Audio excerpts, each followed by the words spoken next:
Welcome back to another episode, kind of. This one's going to be a little bit different than what we normally do on this channel.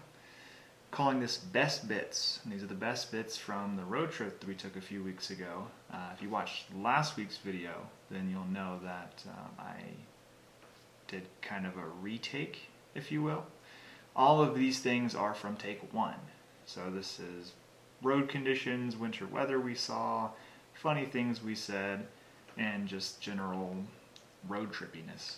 I didn't put that video out because, as you'll see, the quality of these shots is not the best. So sound quality, video quality, just gonna go ahead and let you know ahead of time, not great. So you're probably gonna have to play with the sound a little bit on your phone or a laptop, but I thought it was funny enough to put out there, and I thought it was good enough in terms of showing what a road trip is. Maybe the moments that we don't typically see on these videos or other videos, just to try to get a feel for the sucky parts. Like I said last week, road trips are the good parts and the sucky parts.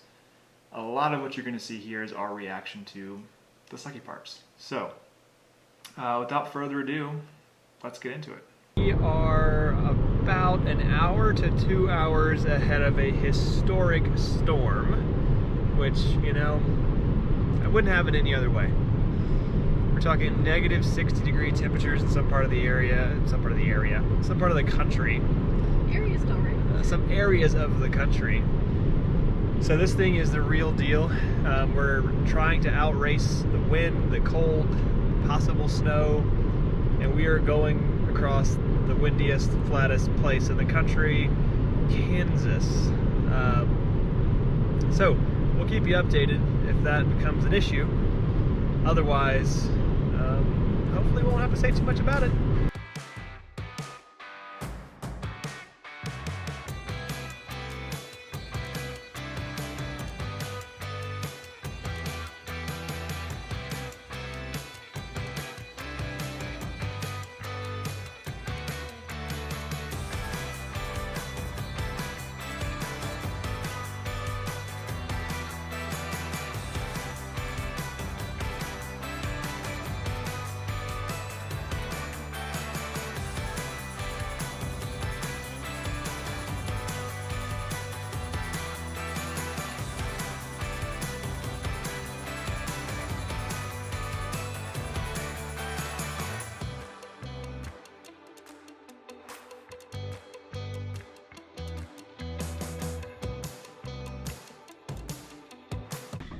Well, if anyone would like to hear our last will and testament, now's the time.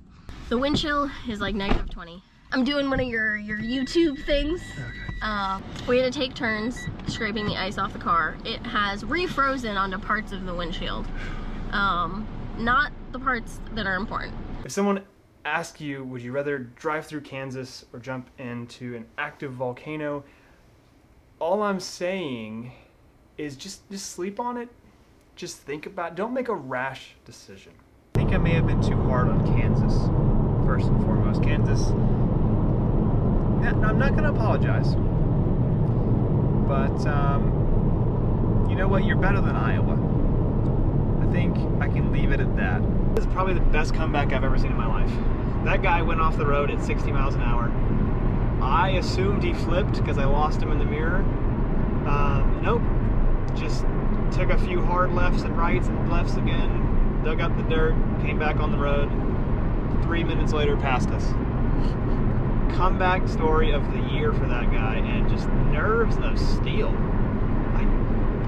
Unfazed. Couldn't be me. It's tomorrow. I'm still mad. Got another rant. I'm not done ranting. This one's for meteorologists. I don't believe in you at all. Like, you got a conspiracy theory? Here's my conspiracy theory. Meteorology is a sham and a pseudoscience at best, and all meteorologists know it, and they're in on it. And they have a little meteorologist group that meets once a year to decide they're going to keep it a secret and what they're going to say. And when people question them, other meteorologists will back them up and gaslight all of us into believing that they have any clue what's going to happen. I watched the weather for a week leading up to this trip. I watched the 48-hour forecast. I watched the 24-hour model, the European model. I don't even know what these things are.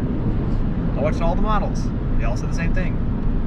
1 p.m. in Oklahoma City. Snow was going to hit, and I said, okay, we'll just be out of Oklahoma City by 1 p.m. 1 a.m. the snow starts.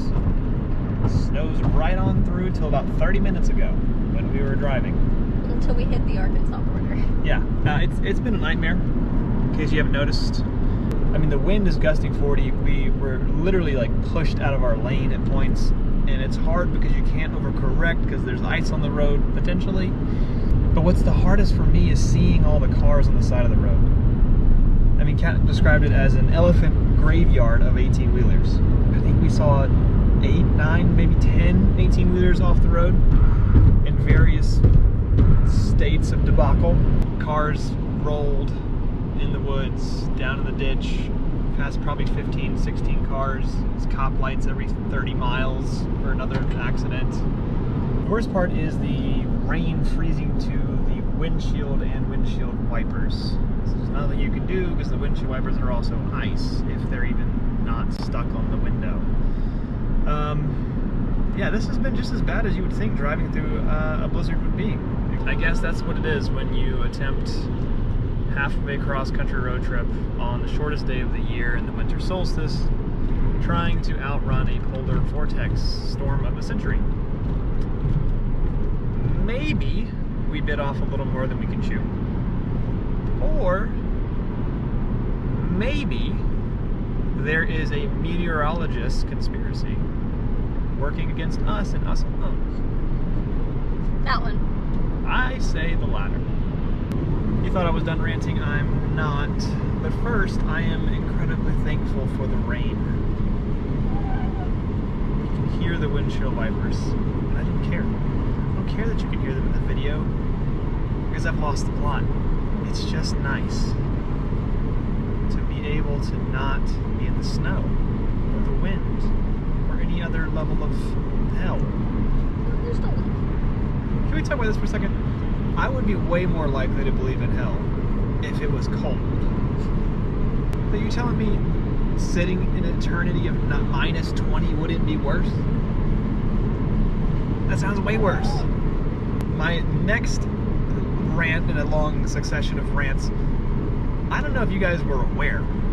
I wasn't. But apparently, every truck in Arkansas is carrying a bomb that will detonate if it drops below the speed of sound at any point.